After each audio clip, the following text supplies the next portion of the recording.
Greetings from Fitchburg State University and the ALFA program. We are so excited that you have decided to take one of our online ALFA courses. The purpose of this video is to give you a brief introduction to the tools within Zoom that will help you be successful in your online ALFA course. About a week before your class starts, you will receive an email with a login information for your course. The login information is the same for all 5 classes, so do not lose this email. You will receive a separate email for each course that you have registered for. Simply click on the link or copy the meeting ID number and go to zoom.us. Click the Join a Meeting link and paste the meeting ID number into the box. Then click Join. An open Zoom meeting box will pop open. Click the Open Zoom Meetings button. This will take you into the waiting room for your class. Now that you are in the meeting, here are some of the features you need to know about.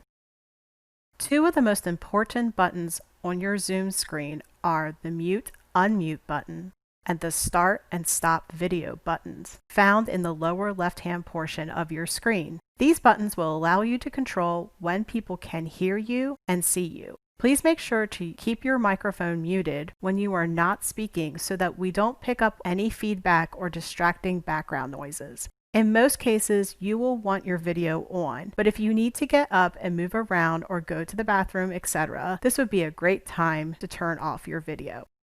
The next button I would like to introduce you to is the Participants button. This button is found closer to the middle of your toolbar. When you click this button, a sidebar will pop up on the right-hand side of the screen. Here you will be able to see a list of everyone in the meeting and see if they are a host or a co-host. This will help you identify who your instructor and TA are in case you need their help. This is also where you have the ability to rename your display name, which shows up on the lower left corner of your video feed. Please make sure your display name is the name that you are registered with. If it is not, simply hover over your name under Participants and click the More button, then click Rename. A pop-up window will open with a text box in which you can enter your correct name. You can click Remember My Name for future meetings, and it should be correct every time you use Zoom. Then click the OK button. To lower the Participants window, just click the Participants button on the toolbar again, and the sidebar will close. Next is the Chat button. You will find this button on the bottom in the middle portion of the toolbar next to the Participants button. Click this button and a sidebar window will open to the right just like the Participants window. In the Chat window, you can type messages to the entire group as indicated by the To Everyone, or you can send a message privately to the instructor, who is the host, or the TA, who is the co-host, by clicking the drop-down button and selecting the host or co-host name.